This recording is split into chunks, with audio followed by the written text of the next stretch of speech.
Coach, you got your first D1 win the other night of the season against Charlotte. Going back and watching the film, what stood out to you about your team? Our guys played really hard, and playing a team like Charlotte necessitated a great effort and a toughness that I think we showed over the course of the game fairly consistently. A lot of things. I mean, it's early November, so well, not mid-November. A lot of things that we still need to get better in, but certainly liked the outcome because I think our guys earned they earned victory that night. And going up against their size, and they had two guys in the starting lineup over 6'10", and a couple guys off the bench of that size as well too. And obviously your team doesn't have the same size as that. How much credit goes to the guys like Zach and Shiloh and Kyle being able to hold their end on that end of the floor to keep those guys in check? Yeah, one of our players said post game, shout out to Coach Hornet, who's our strength coach and does a really terrific job. I just think that we are physical enough to maybe make some of their stuff a little tougher. We had a ton of respect going in for them. Aaron Fern does a terrific job, and we knew how good those interior players were. Again, Zach Cleveland, he's got a really high motor. Kyle Rode has got the smarts, or if not smarter than the coaches. And Shiloh's got that defensive versatility, length, athleticism that I think they can give people trouble on some possessions. But we're still fighting for more consistency. But I really love their effort. I thought we were mentally and physically tough enough. Against Charlotte, you played basically just 7 guys. Xander didn't play much late in the game. Is that something you're going to look to change going forward, or are you going to try and stick with those 7 or 8? I mean, we can go 8, 9, and 10. Again, when you're in the game, you kind of want to just get a flow, and I think the scrimmages taught us one thing, but it's different when the lights are on, the fans are in the stands, and you have so many different variables involved in a game that counts. So I expect Xander, Bryson, and Gabriel, Ben Sutherland could come back soon. All those guys will fight for minutes. Looking at this week, the Myrtle Beach Invitational, a lot of really quality teams there. I think they're 16-1 so far to start the season, and might be a lot of teams that similar type of level of play that you'll see in Conference USA. Is these type of games, this tournament, these 3 games, will they go a long way to kind of testing you as you prepare for conference play in another month or so? Yeah, John, you get it. Obviously, I took a quick peek at some games last night, and when I turned it on, Coach Ballard and the FIU Panthers were up like 8 at Miami with something like 12 or 10 to go, and then I think they ended up losing by a couple, or maybe it was 6 or 8. And then I turned on the UTEP game, and they were playing a really good Santa Barbara team, and they played well. And I thought, oh my goodness, so we need games like this. And Furman's such a formidable opponent. I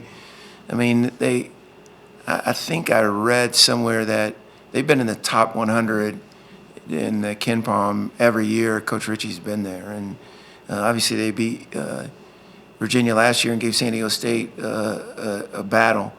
And everyone thought, because they lost Slauson and Bothwell, that they wouldn't be as good. Man, they looked phenomenal against Belmont.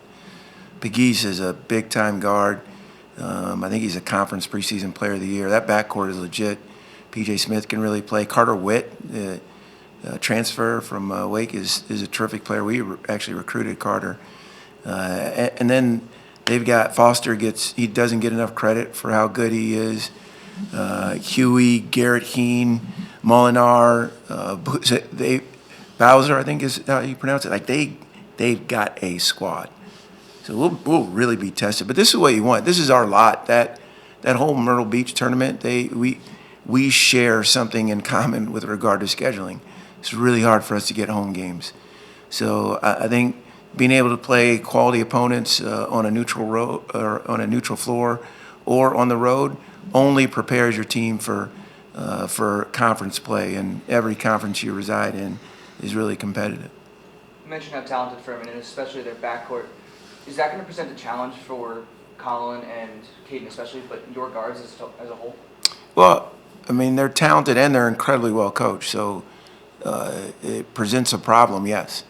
But I think our guys, I think our guys want the competition. Like I think we aspire to have a program that can compete for championships, and the only way you do that is you play really good people, and we certainly have that in front of us on Thursday. We've seen flashes from Brody during his first 2 years at Liberty of, being able to score 20-plus points against Southern Miss here, and you kind of alluded to it in your post-game remarks the other night, about him being patient and waiting his turn. And how difficult can it be for guys this day and age to, maybe after their first year or two when things don't go their way, be quick to take the exit ramp and look for other opportunities elsewhere, and then for him to stick through it. And so far, things are going well for him this year. Yeah, another really good question. I think a lot depends on the people you have around you. Brody's from a phenomenal family. Mom, dad, grandparents, uncles, brother. Like they're first class, and I think they support Brody and what he desires to be as a person. And I think the support he had and the maturity that he had, like this is where he wants to be, and he has to earn it. I think we get it a little twisted nowadays, like with all the different avenues there are to run from something. I think you got to still have that ability to earn, and Brody's invested in that. So I think his defensive improvement, he's quick in his shot, and he's really invested in winning the game. For a kid that scored 3,000 points in high school and was so acclaimed for how well he could put the ball in the basket, I think he's bought into, again, man, what do I need on this team? What do I need to do on this team in order to have us have a chance to be successful? And love him for that. He's a special person. JV through 2 games, I think he has 17 total rebounds, averaging 8.5 through those 2 games. Can you talk about his effort on both defense and on the boards?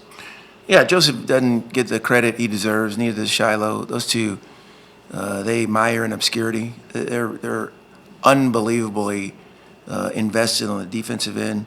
They sacrifice maybe what they could get on the offensive end. Don't get me wrong; both of them could be double-digit scorers on any night.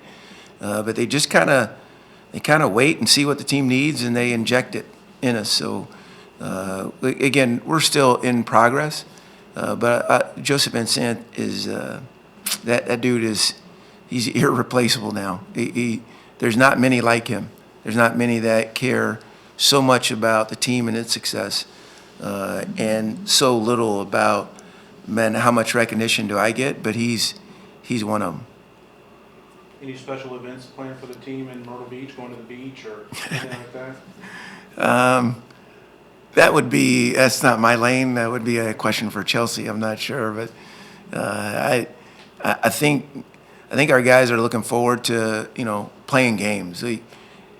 You practice so long now. Our guys got here in June.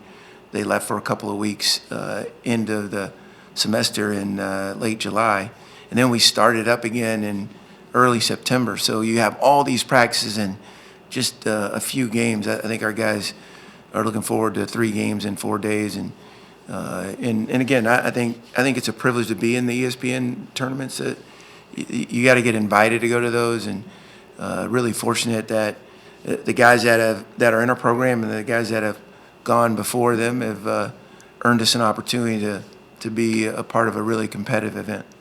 I can't remember. Have you coached at the HTC Center before? I have. Was that the John Dawson game when you guys had a long losing streak?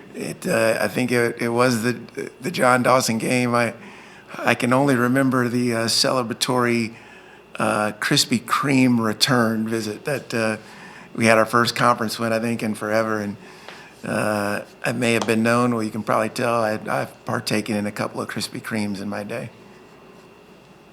Thanks, guys. Ed, anything? Yes, Coach. One more for you on the opportunity to be part of this. Do you envision more of these events popping up over the course of the lead up to conference play in future years as teams like you look to get more quality opponents on the schedule?